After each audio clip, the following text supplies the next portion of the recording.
Hare Krishna. Thank you so much. Om Namo Bhagavate Vasudevaya. Om Namo Bhagavate Vasudevaya. Om Namo Bhagavate Vasudevaya. Om Ajnanatimrandasya Jnananjana Shalakaya Chakshurunmilitam Yena Tasmai Shri Guruve Namaha Shri Chaitanya Manobhishtam Sthapitam Yena Bhutale Swayam Rupa Kadamahyam Dadanti Supadandikam Vandeham Shri Gurum Shri Utapatakamelam Shri Gurum Vaishnavamscha Shri Rupam Sagrajatam Sagana Raghunathamitam Tam Sajivam Sadvedam Savadudam Parijana Saidam Krishna Chaitanya Devam Shri Radha Krishna Padan Sagana Lalita Shivishakhamidamscha He Krishna Karuna Sindho Dinabandho Jagatpade Gopesha Gopika Kantha Radha Kantha Namostude Tapta Kanjana Gaurangi Radhe Vrindavaneshwari Vishabhanu Sude Devi Pranamami Hari Priye Vancha Kalpatarubhescha Kripa Sindhubhyevacha Patitanam Pavanebhyo Vaishnavebhyo Namo Namaha Jaya Shri Krishna Chaitanya Prabhu Nityananda Shri Advaita Gadadhara Shri Vasadi Gaura Bhakta Vrinda Hare Krishna Krishna Krishna Hare Hare Hare Rama Rama Rama Hare Hare Hari Om Tat Sat Hare Krishna. So we are reading today from Srimad Bhagavad Gita 17th chapter, first verse, divisions of faith. Okay.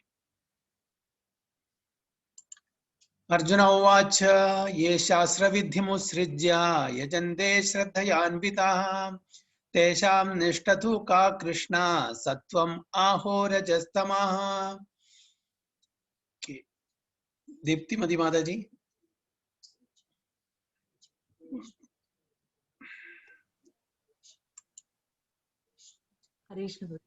Hare Krishna. Text 1.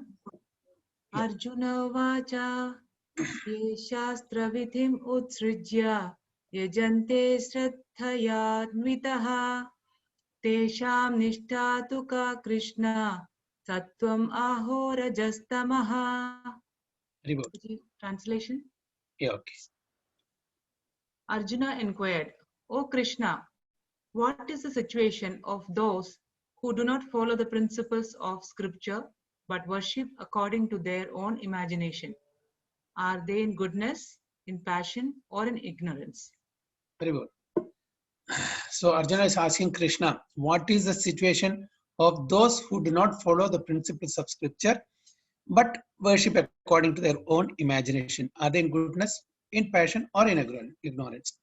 So people are there, some people are there who do not follow the principle of scripture but worship whimsically according to what they feel is right. So Arjuna is inquiring whether it is in the goodness mode or passion or ignorance. Let us see the purport. In the 4th chapter, 39th verse, it is said that a person faithful to a particular type of worship gradually becomes elevated to the stage of knowledge and attains the highest perfectional stage of peace and prosperity.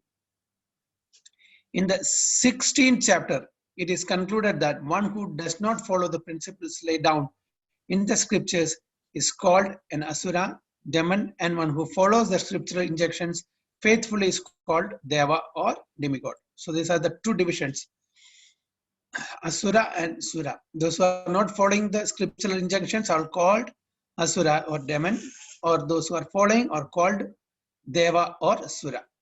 Now if one with faith follows some rules which are not mentioned in the scriptural injunctions, what is his position? This doubt of Arjuna's is to be cleared by Krishna. Are those who create some sort of God by selecting a human being and placing their faith in him, worshipping in goodness, passion, or ignorance? We can see this prevalent in India, throughout India.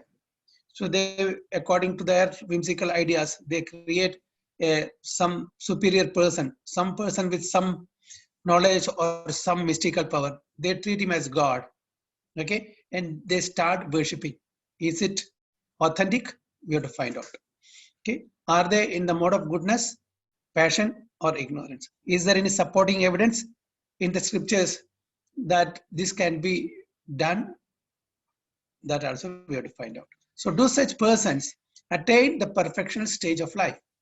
Is it possible for them to be situated in real knowledge and elevate themselves to the highest perfection stage? Do those who do not follow the rules and regulations of the scriptures, but who have faith in something and worship gods and demigods and men attain success in their effort?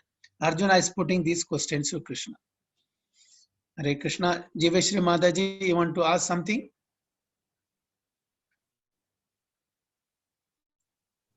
No, Prabhu, by mistake. Okay.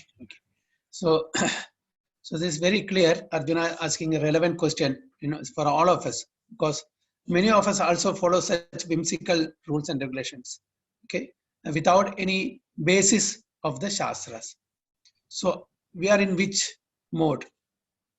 Goodness, passion, or ignorance? Because in India, every day you will find a new god. Okay, so Prabhupada says, India, we have got so many factories. Every day they are making new gods. So should we fall prey to such gods? No, we have to understand that from the pages of scriptures, especially Bhagavad Gita. Because why Bhagavad Gita? Because Bhagavad Gita is directly spoken by the Supreme Lord's, lotus mouth.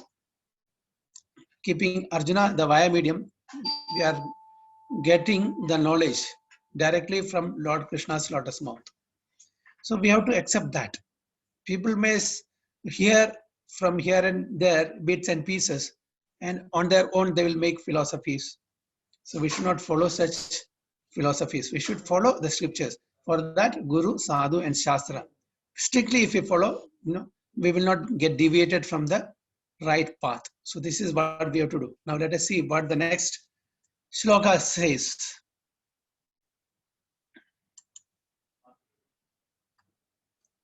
17.2 Sri Bhagavan Vacha Trividha Bhavati Shraddha Dehinam Sa Swabhavaja Satviki Rajasi Chaiva Tamasi Cheti Tam Shruno. Jiveshri Mataji. Hare Krishna, Prabhu.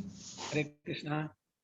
Sri Bhagavanu Vacha Trividha Bhavati Shraddha Dehinam Sa Swabhavacha Satviki Rajasi Chaiva Tamasi Cheta Tam Srinu. Prabhu is there for translation? No, Prabhu, he sleep. Okay, Parag Prabhu, translation please.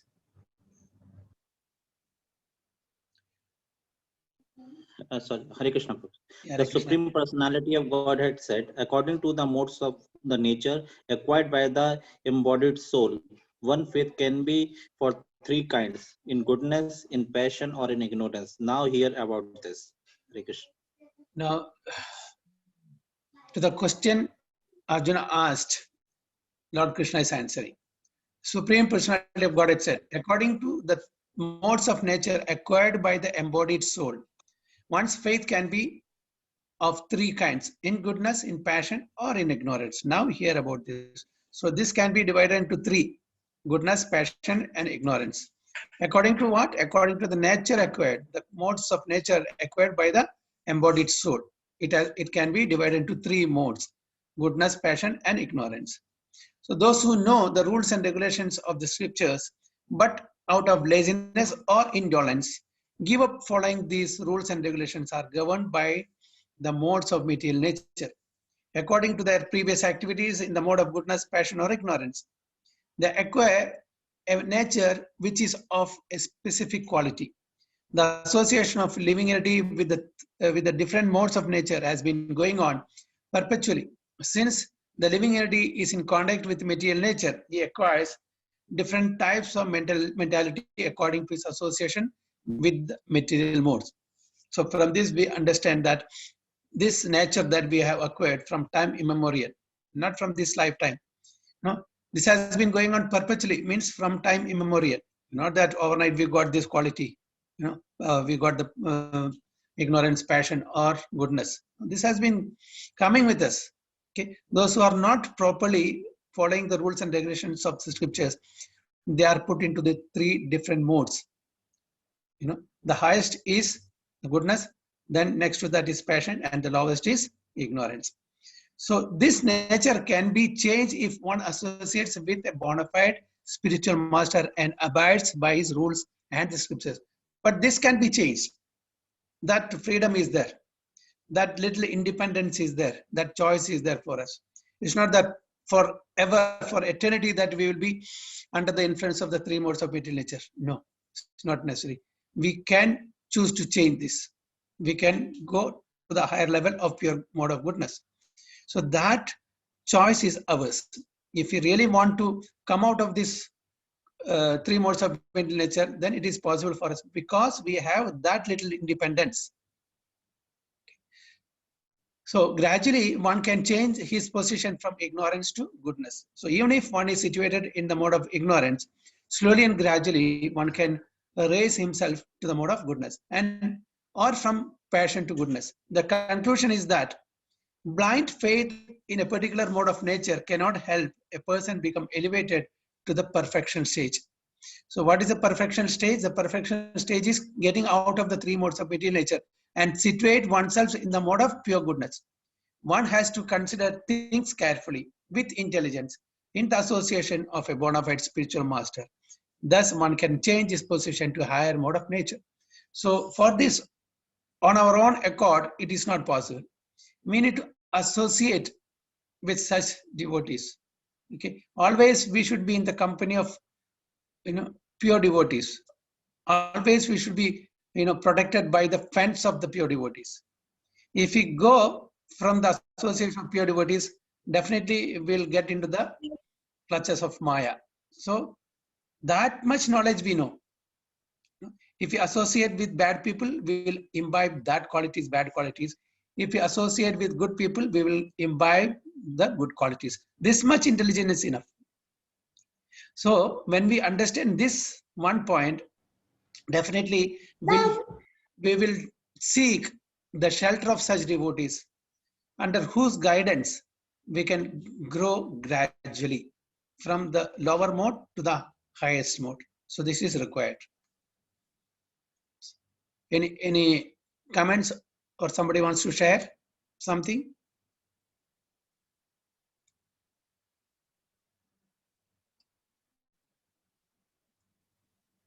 Hare Krishna, any doubts, or somebody wants to share something, or we'll go ahead?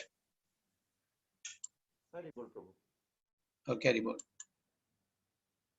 17.3 Sattvanurupa sarvasya shraddha bhavati bharata shraddha mayoyam purusho yo yach shraddhasa eva saha. Shilpa Mataji. Hare Krishna Prabhuji. Hare Krishna Mataji. Yes. Sattvanurupa sarvasya shraddha bhavati bharata shraddha mayoyam puruso yo yachandvatsa eva sa. Haribol. Prabhu is there? Yes, Prabhuji. Yeah, translate please. O son of Hare Krishna Prabhuji, Dandavat Pranam. Yes, Hare Krishna. O son of Bharata, according to one's existence under the various mode of nature, one evolves a particular kind of faith. The living being is said to be of a particular faith according to the modes he has acquired. Good. O son of Bharata, according to one's existence under the various modes of nature, one evolves a particular kind of faith. The living being is said to be of a particular faith according to the modes he has acquired. So, telling every person is under a particular nature. Okay? Because he is in that particular nature, he evolves a particular kind of faith. Okay? And he is following that particular faith under that particular mode. Everyone has a particular type of faith, regardless of what he is. But his faith is considered good, passionate, or ignorant according to the nature he has acquired. Thus, according to his particular type of faith, one associates with certain persons. Okay, according to my status, according to my stature, I will associate with such people, isn't it?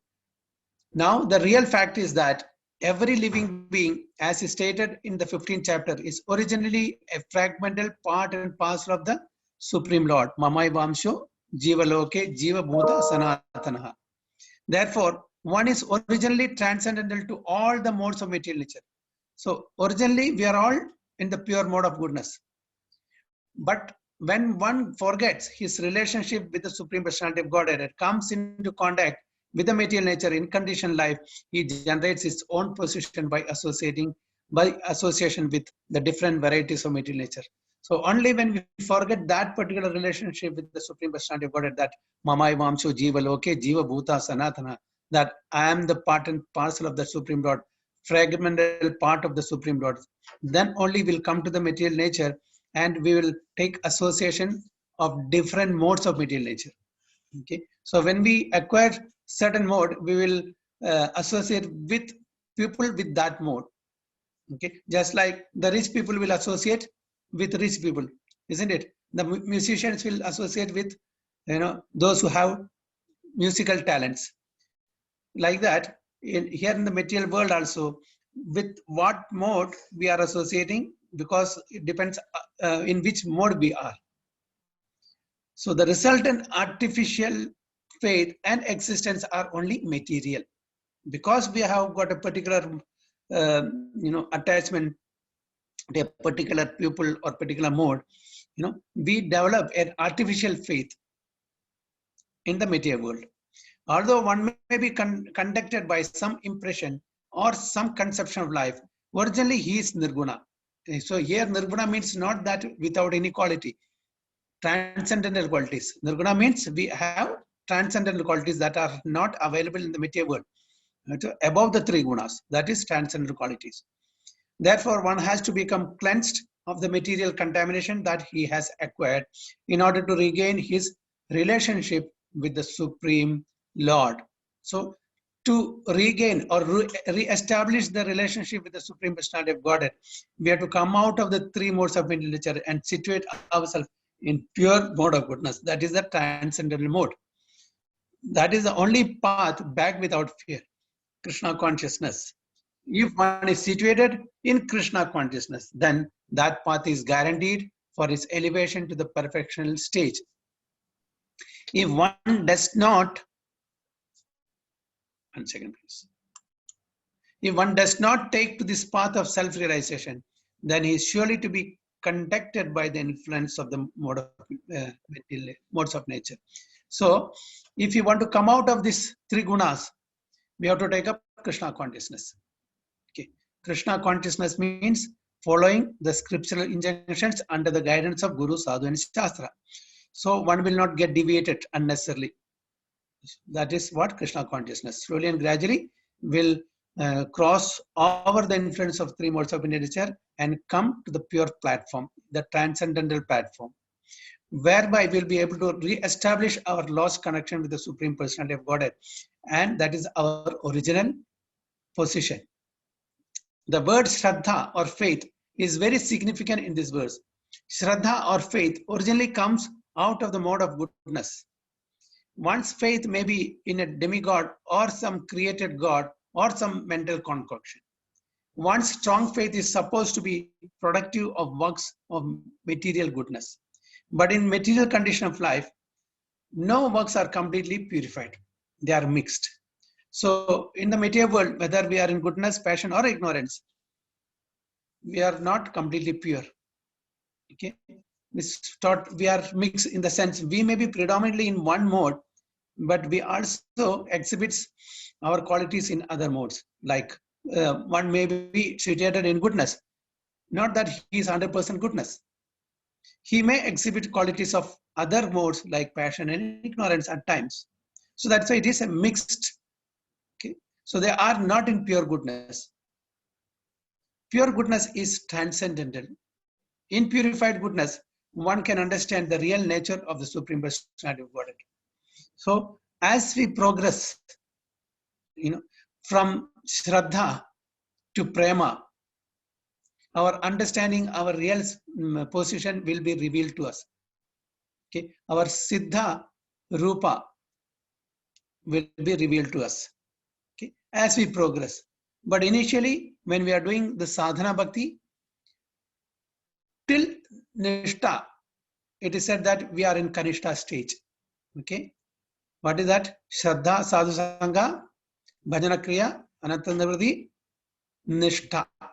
It is said that till we get the Nishtha stage, we are in Kanishta. From Nishtha, above Nishtha, around Ruchi and all, it is Madhyama. And when we are in Prema, that is Uttama. So is there any difference between Uttama Adhikari and Uttama Bhakta?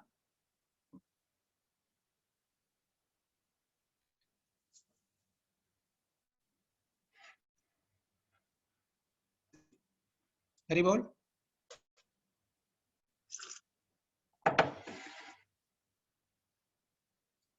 Hare Krishna. Anyone knows, is there any difference between a Uttama Adhikari and Uttama Bhakta?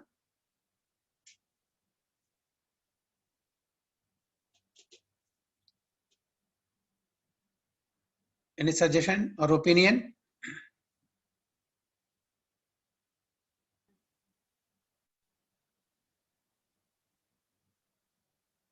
Hare Krishna Prabhuji. Hare Krishna. Yes.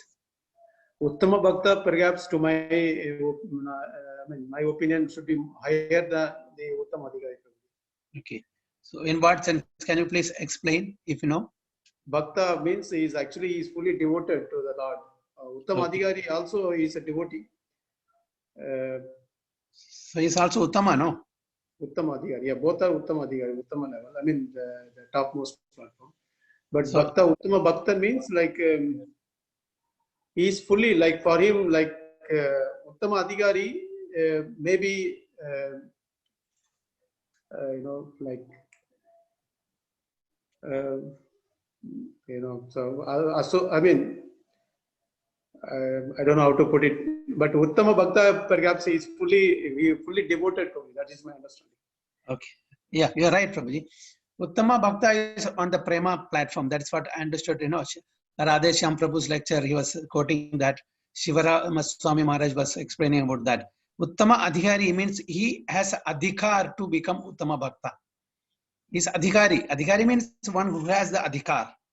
So he's not yet become. He can be, he has not become the Uttama Bhakta. Uttama Bhakta is always superior. And Uttama Bhakta is on the platform of Prema. Others, not necessarily, it can be below also, Ruchi and Bhava, in between Ruchi and Bhava or Prema. So he has the adhikar to become Uttama Bhakta. So as you rightly said, Uttama Bhakta is definitely, on the higher platform. So one who understands this, that one has to transcend these three modes of material nature, then come to the stage of Uttama, and one comes to the stage of pure mode of goodness, okay, through this process. Then only we can re-establish our relationship with the Supreme Personality of Godhead. For that, we have to take shelter of the seer. We are all seekers, okay? So the seekers can take shelter of the seer, one who has seen the absolute truth. So through sadhana bhakti, by the sadhana bhakti, we have to slowly and gradually progress ourselves to the pure mode of goodness with the association, with the help and guidance of Guru, Sadhu and Shastra. So as long as one's faith is not completely in purified goodness, the faith is subject to contamination by any of the modes of material nature. The contaminated modes of material nature expand to the heart. So what is this contamination? In the mode of ignorance, can someone say what that contamination means? It says contamination modes. So in what way these modes, or we are contaminated by these modes?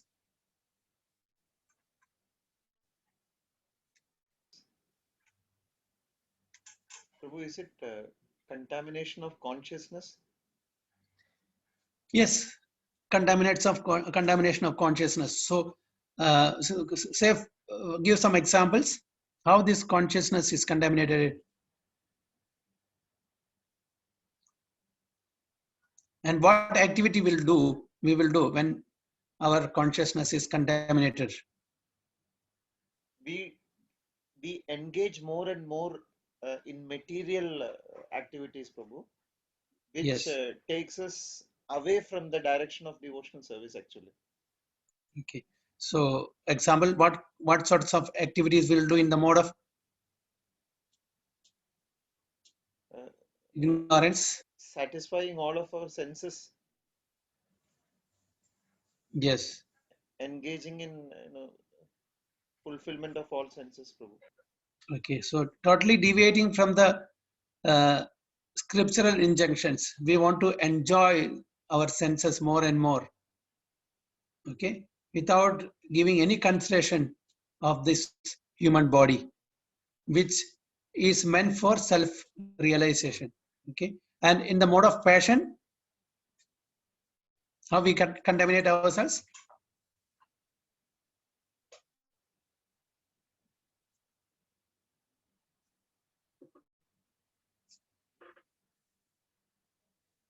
What do we do? What activities do we do? Going to any extremes to achieve what we think or desire, Prabhu. So all the material ambition for name, fame, okay, I'm the boss, I'm the master, I'm the enjoyer, lord it over, no, Prabhupada puts in right phrase, lord over the material nature. Okay, I'm the controller, I'm the enjoyer, I'm proprietor, I'm boss. That sort of activities in the mode of passion. And in the mode of goodness,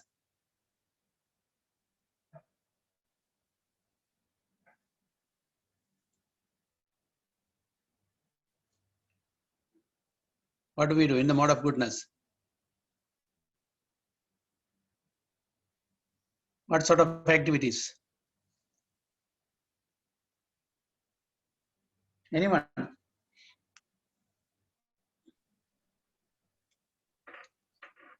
What type of people are there in the mode of goodness?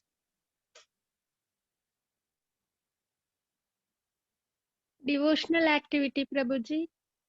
Yes, devotional activities. Yes. Now, even devotional activities, people in the mode of ignorance and passion also do. So, I want a specific answer. Devotional activities. Suppose you are worshipping a so-called Baba, or that is also devotional activity as far as that person is concerned. Okay. You are keeping some stone without any proper vidhi and you are doing worship. That's also devotional activity as far as that person is. But is it proper? So I want an activity in the mode of goodness. What sorts of activities in the mode of goodness and how those people behavior and other things. Hare Krishna, Prabhuji. Hare Krishna. So Prabhuji, like some activities keeping Krishna in the center. Let's say Krishna consciousness, keeping that in the center point. If we do various activities like prasadam, if we preparing and we are offering, so in most of such activity, if we consider Krishna in the center and we do, I think that is the example. Okay, yes, right. Because those people in the mode of goodness are worshipping Vishnu as the supreme personality of Godhead. Okay, and they will follow the injunctions of the Shastras, and they will live, and they will be jnani scholars and so on and so forth. But those who are in the mode of passion, they worship who? Demigods, Anya Devadas. For what? For fulfilling their ambition, for material benefit. Here, those people in the mode of goodness knows that Vishnu is the supreme personality of Godhead, and taking shelter of Lord Vishnu is the highest perfection. But why it is still in the mode? Because still they have some sort of what you call name and fame ambition is there for their name and fame. They are not totally away from the modes. They are all philosophers, scholars. But for them, it is easy to come out of this goodness and go to the platform of pure mode of goodness. But those who are in the mode of ignorance, they worship anything and everything whimsically. They make their own philosophies. So these are in brief, in different modes, people will do activity as far as the worship is concerned. And every activity we can categorize every activity of ours can be categorized in the three different modes. Okay, so it should be understood that if one's heart is in the mode of goodness, his faith is also in the mode of goodness.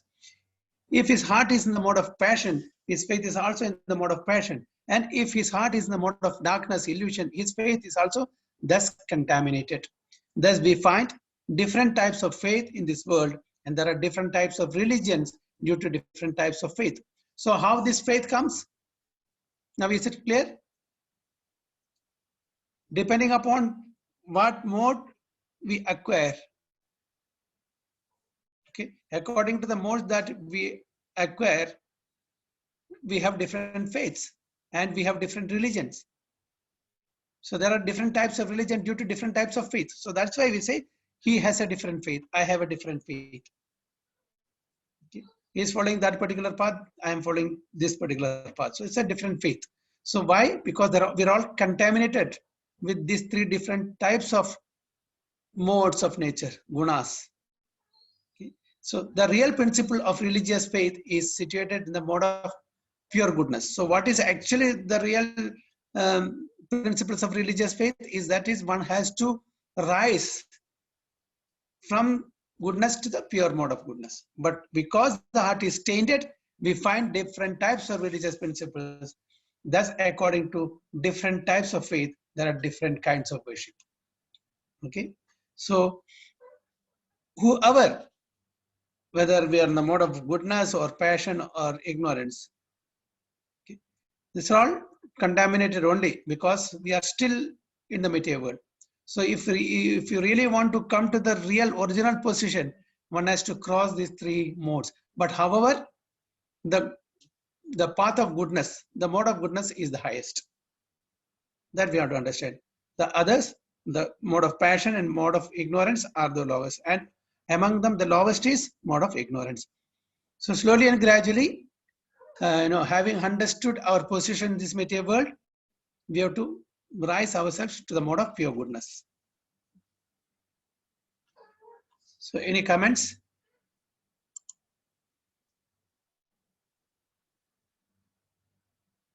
Haribol, any comments, please? Okay. Okay, we'll go to the next then.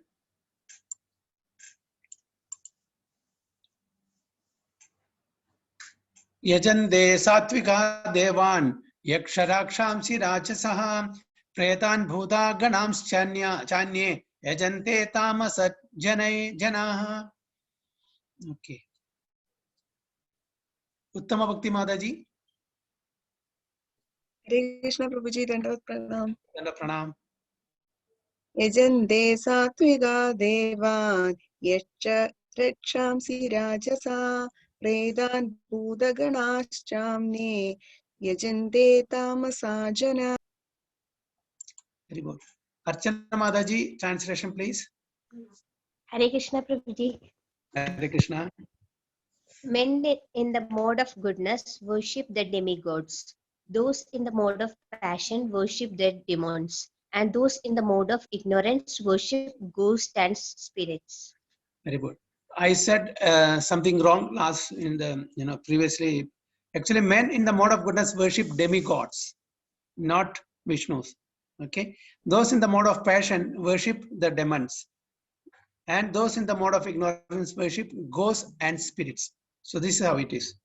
So not Vishnus. Anyway, let us see that. Men in the mode of goodness worship the demigods. Those in the mode of passion worship the demons, and those in the mode of ignorance worship ghosts and spirits. In this verse, the Supreme Personality of Godhead describes different kinds of worshippers according to their external activities. According to scriptural injunction, only the Supreme Personality of Godhead is worshipable. But those who are not very conversant with or faithful to the scriptural injunction worship different objects according to their specific situation in the modes of material nature. Those who are situated in the goodness generally worship the demigods. The demigods include Brahma, Shiva, and others such as Indra, Chandra, and the sun god. There are various demigods. Those in goodness worship a particular demigod for a particular purpose. Similarly, those who are in the mode of passion worship the demons. Demons. We recall that during the Second World War, a man in Calcutta worshipped Hitler because thanks to that war, he had amassed a large amount of wealth by dealing in the black market. Just 1 second, please.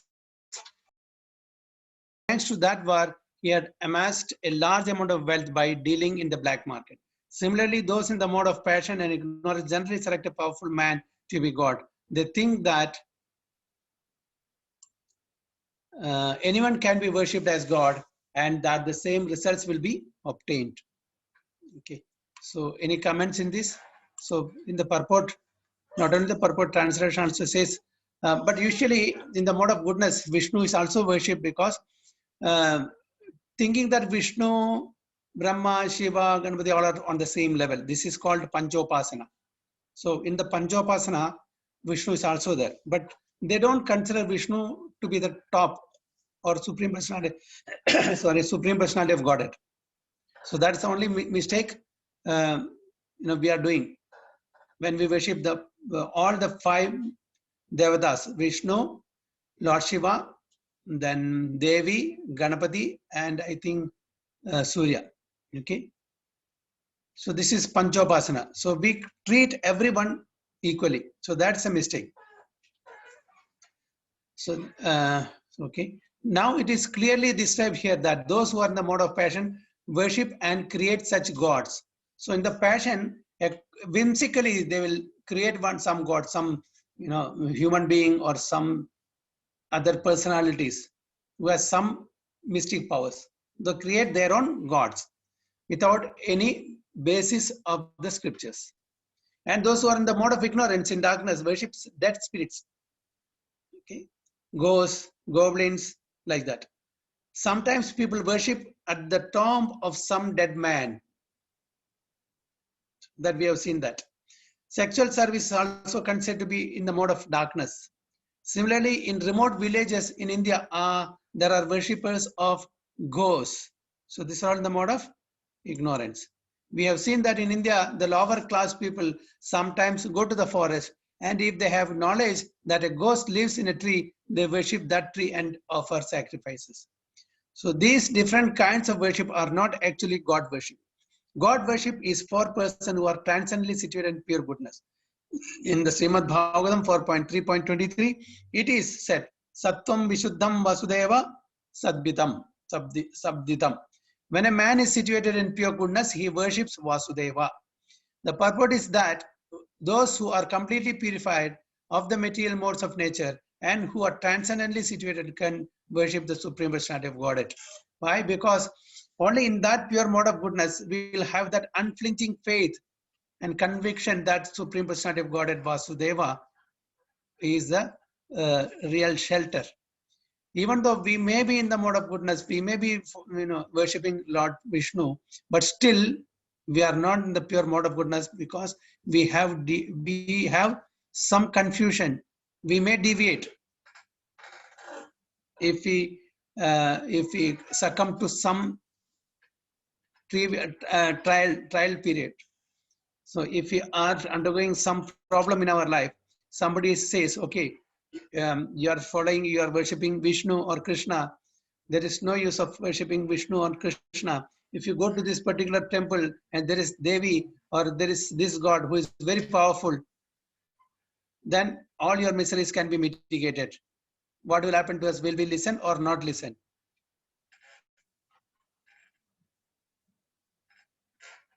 Haribol?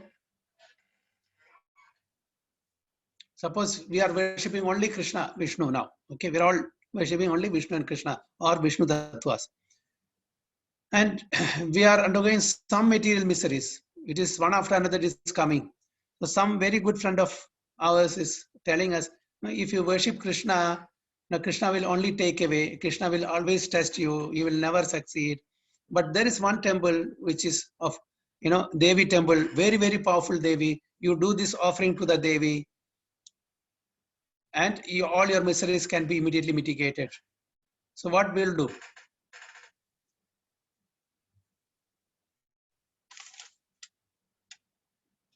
What's your opinion?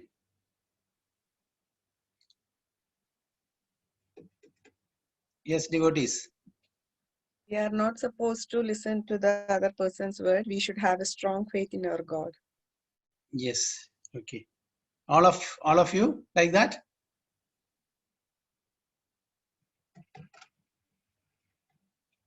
Or wavering? Enroll him for the next Bhakti Vriksha, Prabhu. What is that? Enroll that friend to the next first possible Bhakti Vriksha, Prabhu. Okay. Yeah, so we should be having some conviction, faith. Whatever happens, I know Supreme Personality of Godhead is the protector.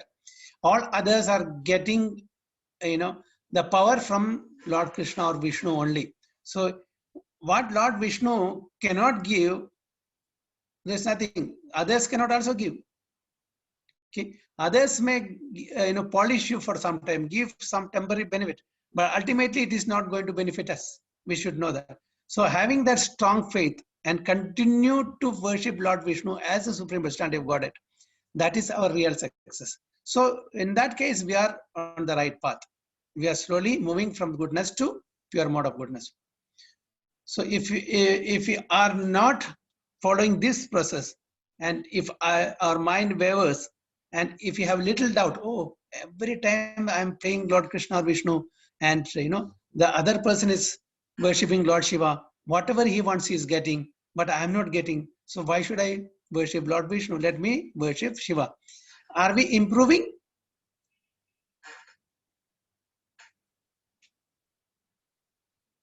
When we do that?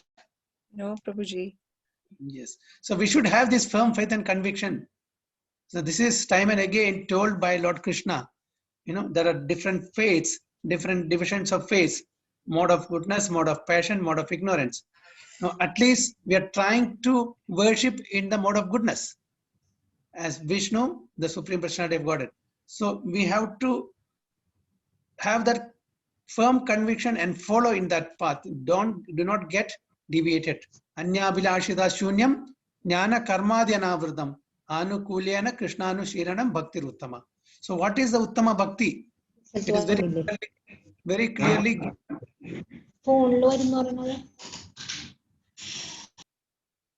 So very clearly it is given by Rupa Goswami. Anya Abhilashita Shunyam. No other Abhilasha. Jnana Karma Adi.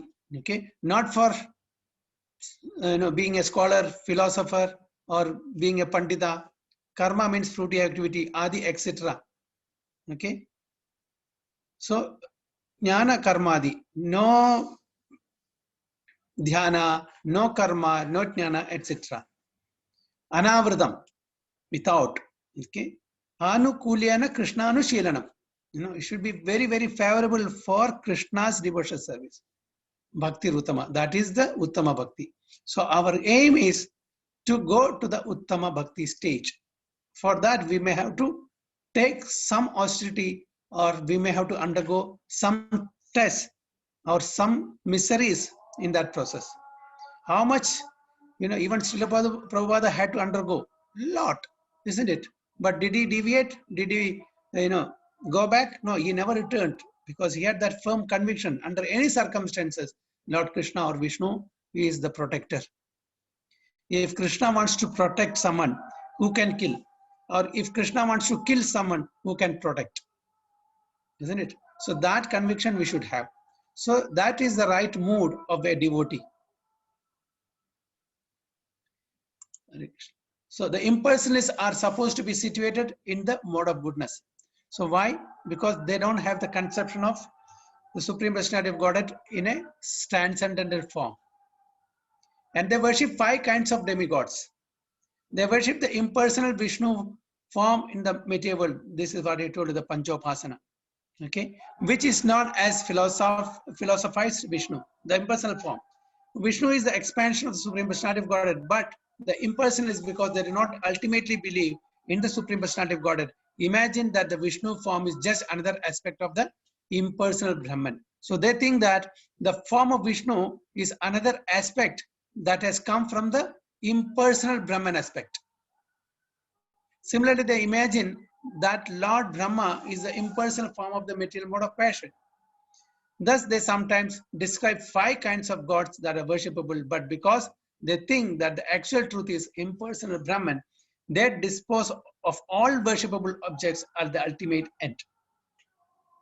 In conclusion, the different qualities of the material modes of nature can be purified through association with persons who are of transcendental nature. So, if you want to get purified, the only way is to associate with pure devotees of the Supreme Personality of Godhead. Otherwise, it is not possible. So, any comments or wants to share something?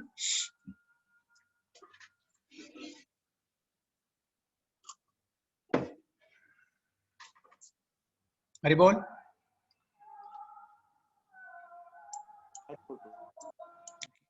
Next. 17.5 and 6. Ashastra vihidam ghoram tapyante ye tapojanaha dambhahankara samyuktaha kamaraga balanvitaha karshayanta sharirastham bhudagramam achetashah mam chaivantam sharirastham tan vidhi asura nishayam. Mayuri Mataji.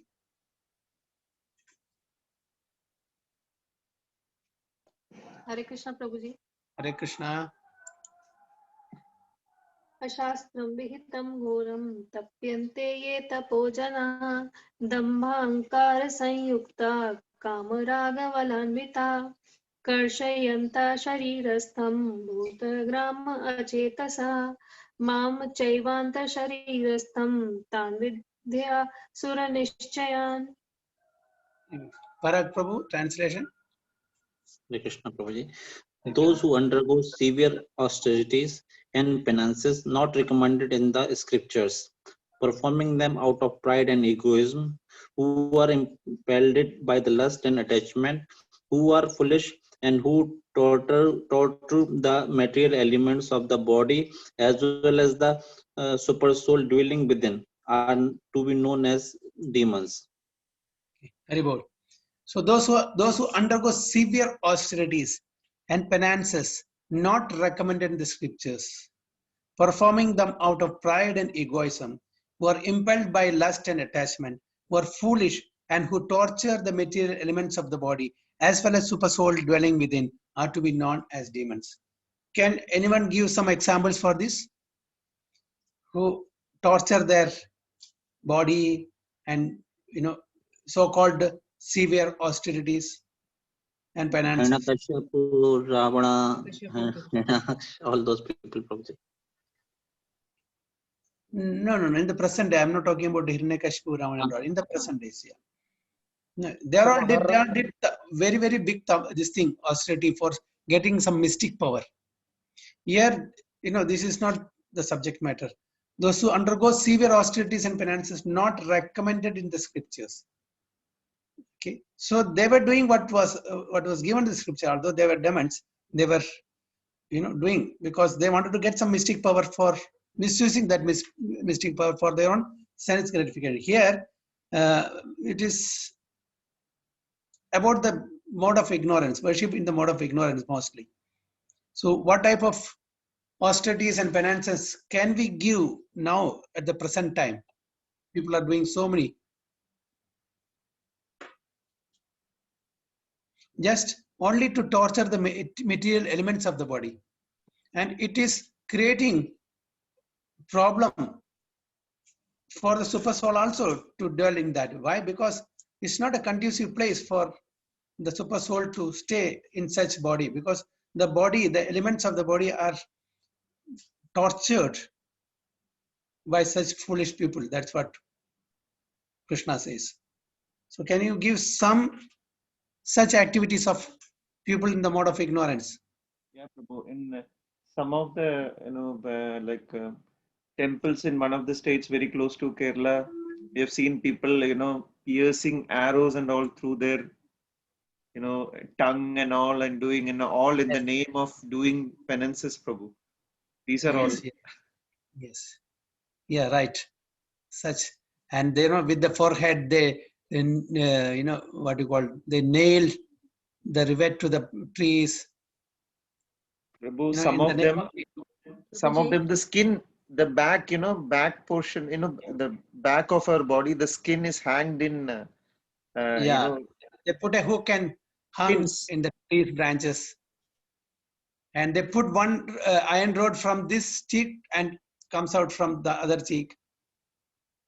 They put a hook at the back, and they will get hung to the branch of a tree, dance this and that, and they take the sword and hit their head. So many such things are. This all in the mode of ignorance. This all severe austerities which is not recommended in the scriptures. This are all man-made. Prabhuji, Yeah. what about nothing to do with devotional activities, but some people even perform fasting to death to get some things acquired from the government and all. It is not recommended. It is not. Yeah, It's all this also, against. yeah, it's also in the mode of ignorance. Yeah. And those who are jumping in the fire in our place also, or those who are going to Shabarimala. I don't think this is not recommended, especially in the age of Kali. It is not. Yes, the what you call this thing. Meditation is there, very very austere meditation, which Hiranyakashipu and all did. It is there, but that is for the different yugas. They had long duration of life, so they go to forest. They don't associate with worldly people. They're totally away. They're meditating on the super soul, or they're meditating on the demigod. For example, Hiranyakashipu was meditating on Lord Brahma. Okay, Ravana was meditating on Lord Shiva. So these are different things. So very very austere this thing during Satya Yoga and all. Now in this present age, these are all in the mode of ignorance, worship in the mode of ignorance, which is not recommended in the scriptures. Very clearly it says, no, those who undergo severe austerities and penances not recommended in the scriptures, performing them out of pride and egoism, who are impelled by lust and attachment, who are foolish, and who torture the material elements of the body as well as the super soul dwelling within, are to be known as demons. Okay. So purport: there are persons who manufacture modes of austerity and penance which are not mentioned in the scriptural injunctions. For instance, fasting for some ulterior purpose, just like Mataji said, fasting for some ulterior purpose, such as to promote a purely political end, is not mentioned in the scriptural directions. The scriptures recommend fasting for spiritual advancement, not for some political end or social purpose. So whatever austerities we are doing, it should be aimed at our spiritual advancement, not for any material purpose. So that's clear. So whatever recommended in the scriptures, the austerities that we are supposed to do should aim at progressing spiritually. Persons who take to such austerities are, according to Bhagavad Gita, certainly demoniac.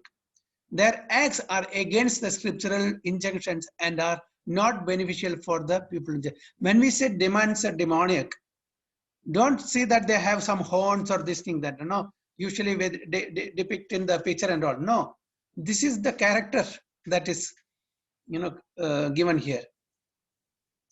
So even we also can be demoniac when we have that character. It's not that it's a different living being or species. We can be called a demon or we can be called a demonic when we exhibit such qualities. So their acts are against the scriptural injunction and are not beneficial for the people in general. Actually, they act out of pride, false ego, lust and attachment for material enjoyment. So whatever austerities they are doing, because they want to have more and more material enjoyment. That is the their ambition or their goal. By such activities, not only is the combination of material elements of which the body is constructed disturbed, but also Supreme Personality of Godhead himself living with the body. So they themselves are suffering because of such severe austerities, and apart from that, the Supreme Lord himself, because he's also occupying that same body. Such unauthorized fasting or austerities are for some political and are certainly very disturbing to others. they are not mentioned in the Vedic literature. A demonic person may think that he can force his enemy or other parties to comply with his desire by this method, but sometimes one dies by such fasting. These acts are not approved by the Supreme Personality of Godhead, and he says that those who engage in them are demons.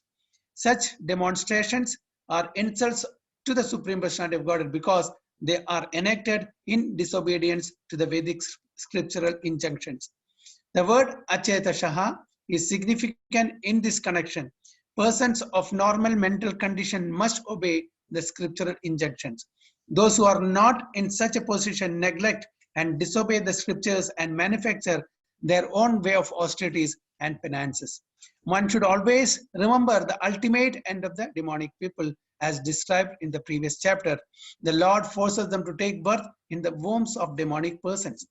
Consequently, they will live by demonic principles life after life without knowing their relationship with the Supreme Personality of Godhead. If, however, such persons are fortunate enough to be guided by a spiritual master who can direct them to the path of Vedic wisdom, they can get out of this entanglement and ultimately achieve the supreme good. So such people, birth after birth, they'll be doing such thing unless and until they come, in association with some saintly personalities, devotees, they will be continuing to do so, and they will be getting such birth life after life. So Brahmanda Brahmide Kona Bhagyavan Jeev Guru Krishna Prasade Paya Bhakti Lata Bees. So after evolving or transmigrating through different species of life, by Guru's and Krishna's mercy, we get the seed of the creeper of love, Bhakti Lata Beej. Okay. So one should be fortunate enough to get that creeper of seed of devotional service. So any points, or somebody wants to comment on this?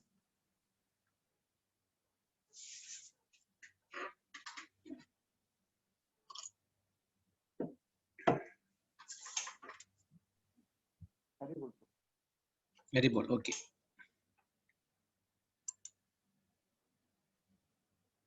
(17.7) Aharastvapi sarvasya trividho bhavati priya yajnastapasthatha danam tesham vedam imam shrudu. Okay. Bhagavati Mataji.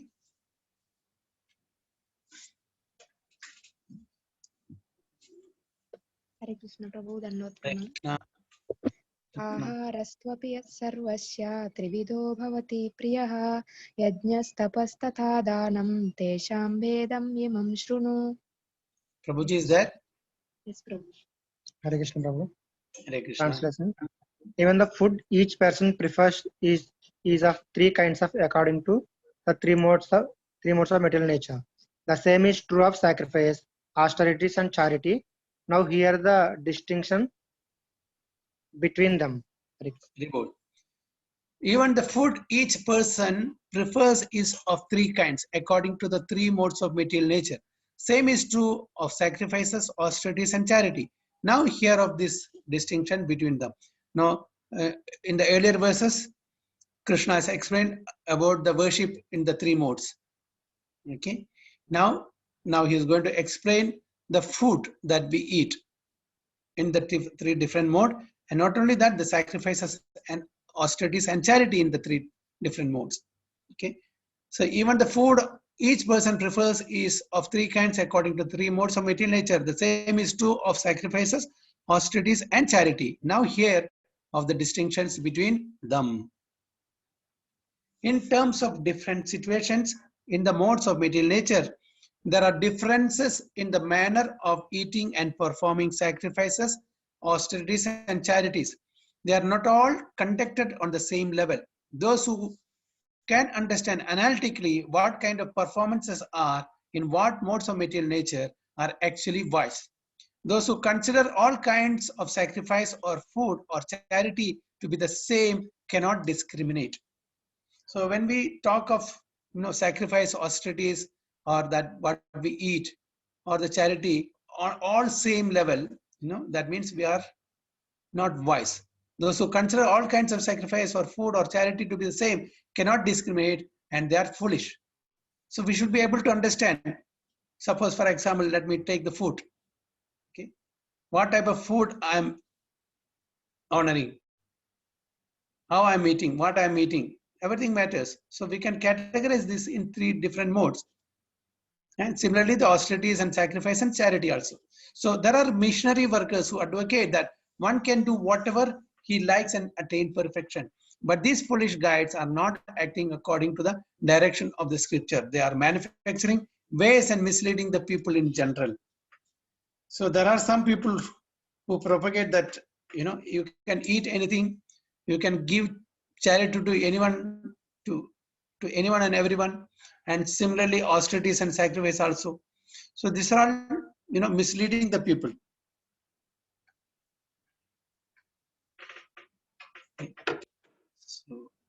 So but the foolish guides are not acting according to the direction of the scripture. They are manufacturing ways and misleading the people in general. Let us see what next verse says. Ayu sattva bala rogya sukha priti vivardhana rasya snigdha sthira hridya ahara sattvika priya. Okay, Simi Mataji. Hare Krishna Prabhuji. Hare Krishna. Ayu sattva balaroghya sukha priti vivardhanaha rasya snigdha sthira hridya ahara sattvika priyaha. Okay. And translation, Archana Mataji. Hare Krishna Prabhuji. Hare Krishna.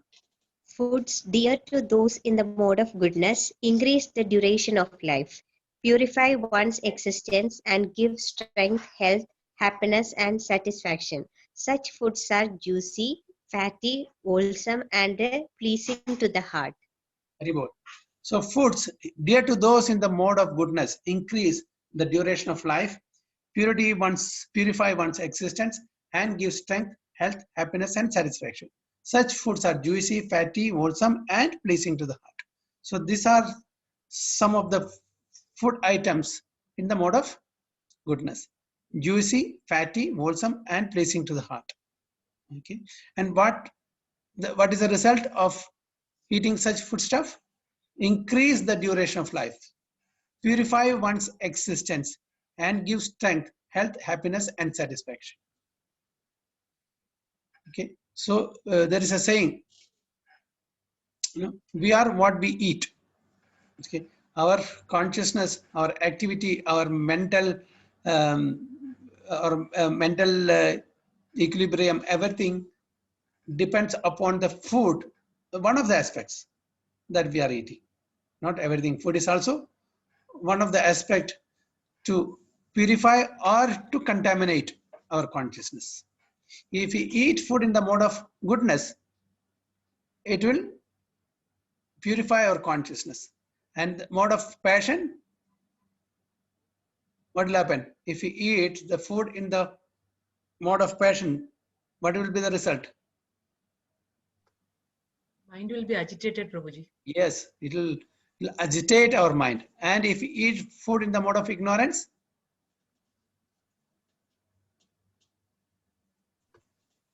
what will happen? We are taken away from the Lord. Yes, totally contaminated. Our consciousness will be totally contaminated, and we will not be able to make out what is good, what is bad, what is right, what is wrong, because that affects our consciousness. So one of the main aspects, that is food. The food, association, what we read, what we hear, what we see. So everything matters. Whom we associate, everything matters. So this is, you know, in the mode of goodness. Okay, so that purifies one's existence, gives strength, health, happiness, and satisfaction. And it is juicy, fatty, wholesome, and pleasing to the heart. 17.9. Kattvamala lavanatyushna tikshna ruksha vidahina ahara rajasasyeshta dukkha shoka maya pradha. Okay, Rajeshwara Prabhu.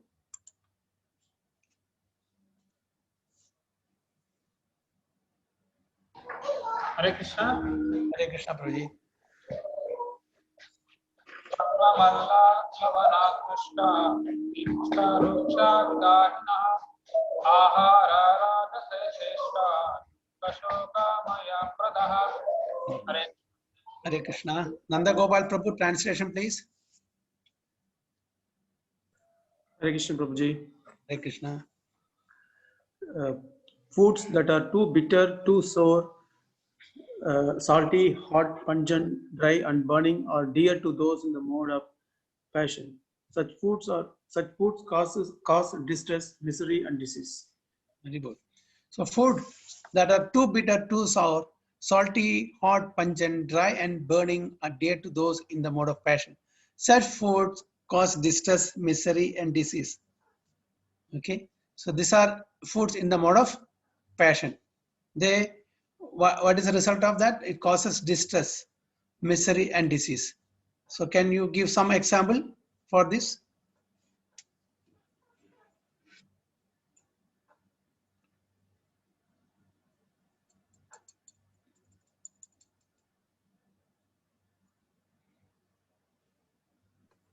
Some example of food in the mode of passion. Pickle. Prabhu, if we have too much of spicy food, or Yes. it can actually affect us physically and mentally also. Yes, Physically, our stomach will have some ulcers, acidity.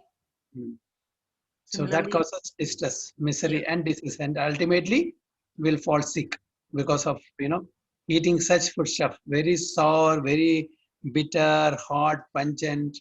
So such food is only causing problem physically and spiritually also. Spiritually, we are going backward. We are not progressing spiritually. So it is only causing miseries and problems. So we should avoid such foodstuffs, very, very spicy. Then we'll go to the next. 1710. Yata yamam kadarasam puti paryushitam chayat uchishtam api chamedhyam bhojanam tamasa priyam. Okay, then who else didn't?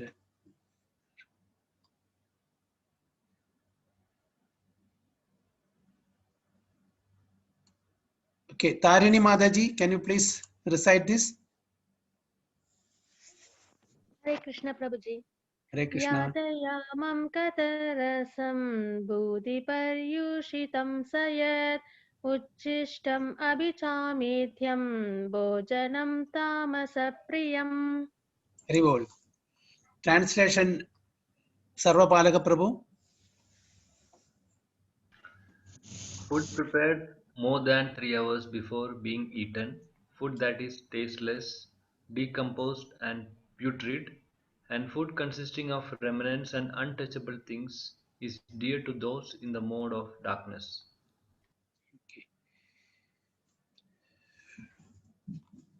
So food prepared more than 3 hours before being eaten, food that is tasteless, decomposed and putrid, and food consisting of remnants and untouchable things is dear to those in the mode of darkness. Okay. The purpose of food is to increase the duration of life, purify the mind, and aid bodily strength. So this is the purpose of eating. We need to purify our mind and consciousness, and we should have a good strength, okay, and increase the duration of life. This is its only purpose. In the past, great authorities selected those foods that best aid health and increase life's duration, such as milk products, sugar, rice, wheat, fruits, and vegetables. These foods are very dear to those in the mode of goodness. Some other foods, such as baked corn and molasses, while not very palatable in themselves, can be made pleasant when mixed with milk or other foods. They are then in the mode of goodness. All these foods are pure by nature. They are quite distinct from untouchable things like meat, and liquor. Fatty foods, as mentioned in the 8th verse, have no connection with animal fat obtained by slaughter. Animal fat is available in the form of milk, which is the most wonderful of all foods. Milk, butter, cheese, and similar products give animal fat in a form which rules out any need for the killing of innocent creatures. It is only through brute mentality that this killing goes on. The civilized method of obtaining needed fat is by milk. Slaughter is the way of subhumans. Protein is amply available through split peas, dal, whole wheat, etc. Okay. So very nicely Prabhupada has given, which food are in which mode. So untouchable is meat and liquor. Meat is in the mode of ignorance. It is subhuman. We are not supposed to kill any animals, anybody for that matter.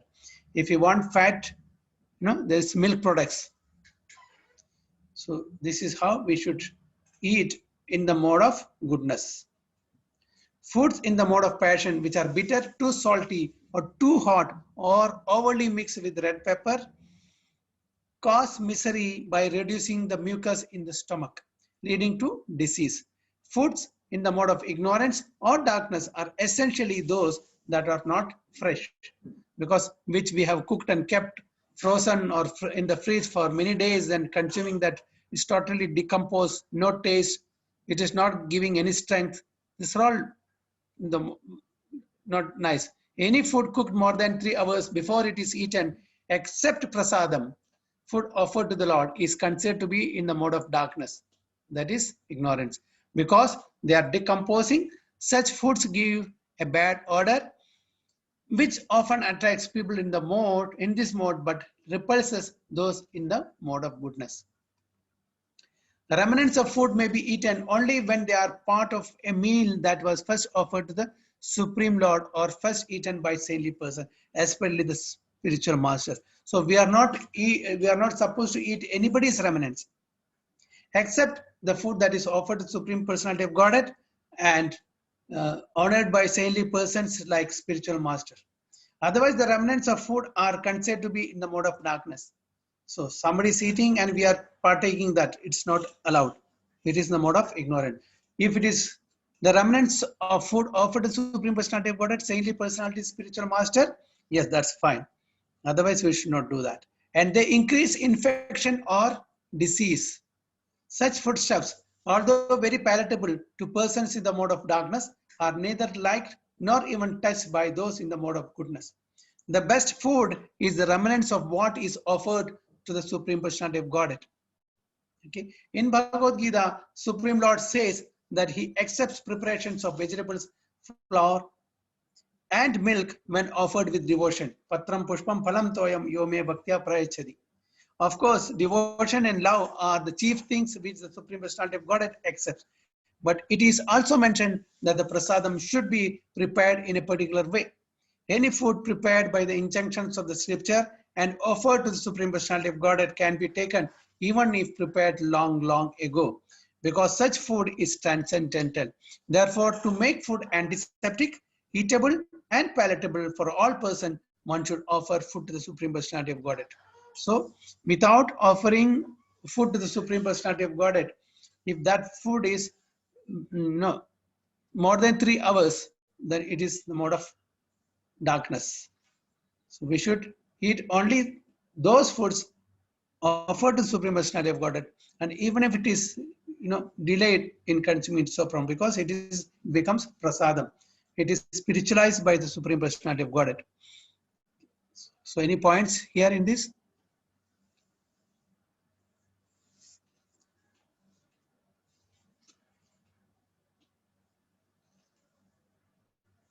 What about food in the remnants of the mother?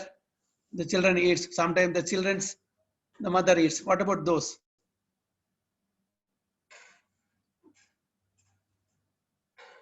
Is it allowed? Those are Mahaprasadam. Husband's wife. Those are Mahaprasadam, bro. Those are Mahaprasadam. Yes. Is it allowed?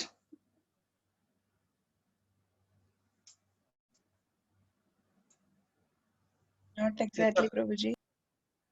What is that? Not exactly. We are not supposed to, but due to the circumstances, sometimes we do. No, mothers, children are all okay, mother. It's no problem because that is it. It's an expansion. The children are the expansion of the parents. So you can have it. You can have it. There's no problem. And husband and wife, they are supposed to be one. So you can have it. There's no problem. But others, no. Okay. So any Prabhuji, any even other sharing points? in the same plate, Prabhuji? What is that? Sharing in the same plate also? That is not the culture. That is not the Vedic culture. Yeah, that's what, Prabhuji. That's not the Vedic culture. Yes. After that, after the husband honors or the elderly person honors, then they can share that. It's not the Vedic culture, but it's happening. That's a different thing. And after giving to the children, the son or daughter, the mother partakes the balance in order not to waste that. But that's also okay because it is same blood, same body, expansion of the mother's body or father's body. It's okay, fine. That is allowed. That's what I have heard. And Prabhuji, about the prasadam also, I think, I don't know where I read it actually, the Mahatmya of Jagannath Prasadam I heard. Yeah. Even if the prasadam is eaten by the dog, we can still eat the same prasad from the dog's mouth also. Yeah, that is there. Yeah, but that shows the importance of prasadam. That shows the importance of prasadam. It's not that we should do it. Yeah. It Just won't be contaminated. That's what they say. yes, Jagannath prasadam. Yes. Any Prabhuji, other? one doubt. If we are eating, for example, if we are eating our children or husband's leftover food, prasadam, so don't the karmic reactions won't come if we See, eat that?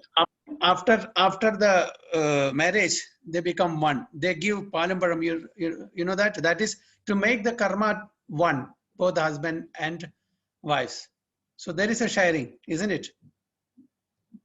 Why this custom or ritual is done? Immediately after the marriage, there is a custom of giving milk and fruit. I mean banana. So to make the karma of both the persons same. So that is allowed. But yes. How come, Prabhuji, two persons' karma can be the same, Prabhuji? There is no joint account. No? But we have to only then we can have a one similar understanding and get along together. So this is for that purpose. It's not that wife goes north direction and husband goes south direction. So they should have one understanding, common understanding. For that matter, we need to make the karma, means we need to make the consciousness of both husband and wife one, so that they can lead a nice life. So that's a ritual or custom, or that shows the symbolically it will not become practically one. not helping, Prabhuji. Yeah, practically difficult unless until there is some sacrifice, some compromise, some adjustment. It also has to be there. Even though the astrologer says, this is out of 10, the 10 matches, or out of 10, 9 matches or 8 matches, but still you can see the husband apart in many ways. Prabhuji, they talk about the cricket match only, not the guna matching, Prabhuji. They only fight only. I think, Prabhuji, this is applicable only for both the couples are devotees, isn't it? No, in the custom, they don't say they should be devotees, but that is a custom. So just, to have a harmony in the family. No, I'm not talking about culture, Prabhuji. I'm talking about the eating the leftover food. Yes, one way you are right, because if one partner is not devotee, the other should not partake that. If both are devotees, no problem. Because one is very spiritually inclined and the other one is totally materially inclined, then that will confuse and the consciousness will get affected. Yes, from that perspective, you are 100% right, Mataji. Or if both are devotees, yes, you can. But here, this is a general custom that I spoke about. But here, as far as devotees are concerned, one partner, one person, one spouse is very inclined for spirituality. The other person is totally materialistic. So better avoid it. Is it clear, Mataji? Yes, Prabhuji.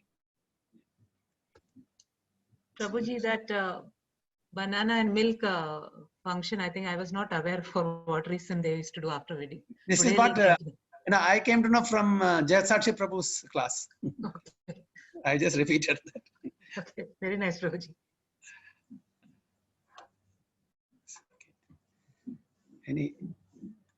Any other comments or questions?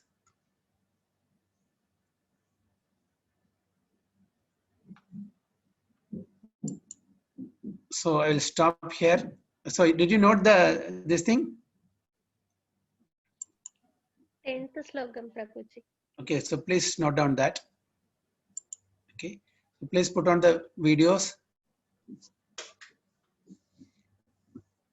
So now it is clear. So what type of foodstuffs we should eat? How we should eat? When we should eat? If we really want to progress spiritually, we have to adopt this method. No foodstuff in the mode of ignorance or passion. Only foodstuff in the mode of goodness. And especially after offering to the Supreme Lord. So what is the significance of offering to the Supreme Lord? Get purified. Yes. And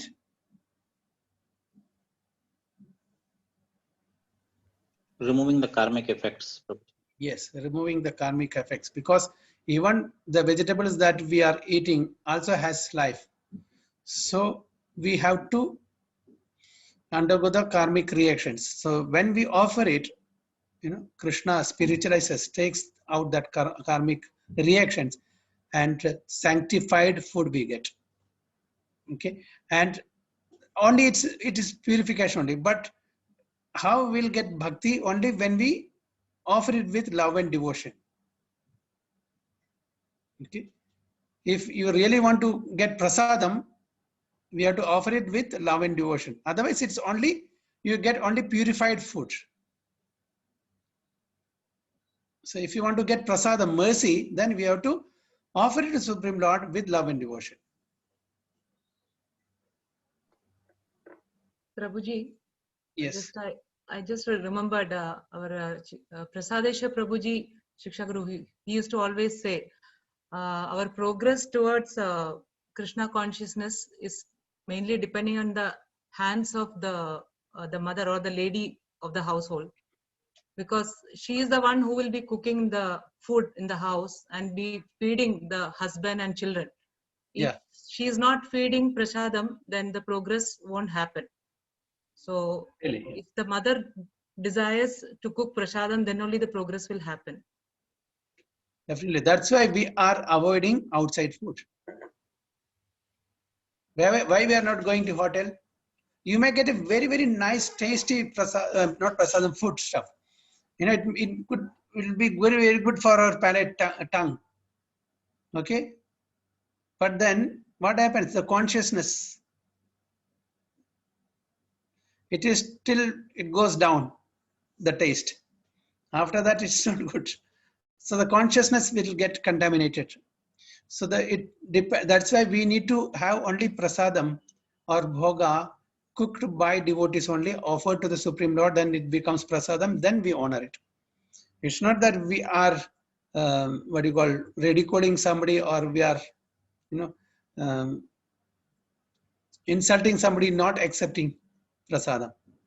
If they become devotee, if they offered that bhoga to the Supreme Lord, and if they give prasadam, no problem. Whoever it is, there is no caste, color, creed. There is no discrimination here. We are not discriminating anybody. Even if he's a person born in Brahminical family, and if he's not following we cannot have it as far as devotees are concerned. If you really want progress in spiritual life, even if the person is born in a Chandala family, and if he's following all this, if he's offering nicely, following all the scriptures, then we can have from them, there's no problem.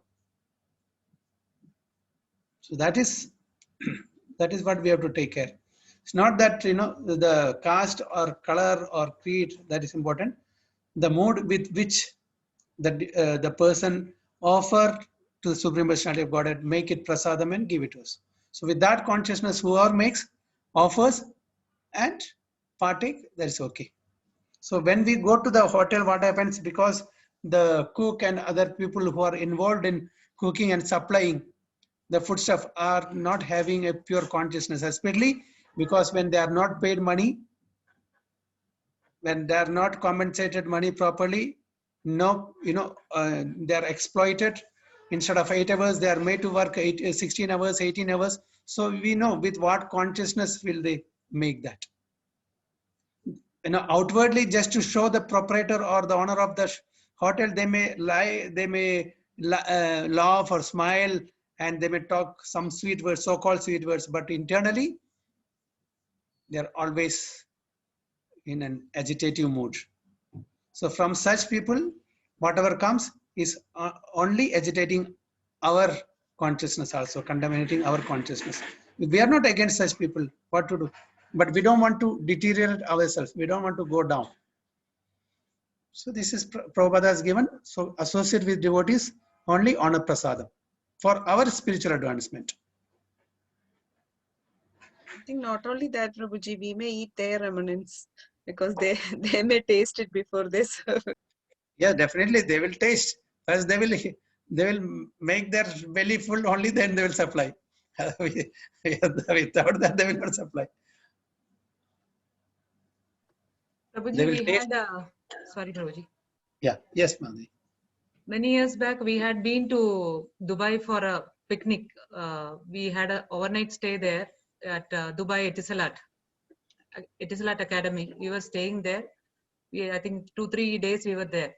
So Prasadesha Prabhuji was very insistent that we should be having prasadam and not even go to the Jain restaurants there. We should be having only prasadam made by a devotee. So he had spoken to, I forgot the name of that Prabhuji, and he was asking that Prabhuji to arrange breakfast for us, whoever went from Abu Dhabi. So I think by 6:30, 7 o'clock, that Prabhuji came with a lot of idlis and sambar and all. Sumptuous breakfast he bought. Then afternoon, we arranged prasadam from the temple. So at that time, because we were not that serious about this, we were not really understanding why we need to be having only prasadam made by devotees. We can even go to the Jain restaurants. They will also be serving without onion, garlic and all. But today, as we realize, we really understand how great things he has done for us.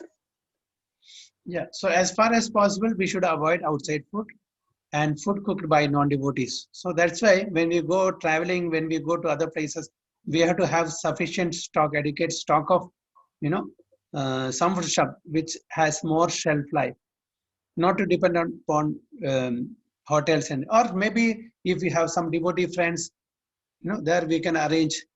Why we are sending, parcel when they are going, some devotees are coming from here and there. We are giving passes. Not that they don't get food, but that food is not good for consumption. So we have to take our own food so that we don't get contaminated in our consciousness. So as far as, but there is no other way, but we have to survive, then better opt for Jain food or some fruits or something like that, juice or something like that. Similarly, depending upon time, place and circumstances, we have to act. This is a big fact for us, Prabhu. Yeah, no, when we create a family, Vasudhaiva Kudumbakam, wherever we go, we get some connection, Prabhuji. We get some connection. Or we'll get at least some facility to cook. Like that, we have to.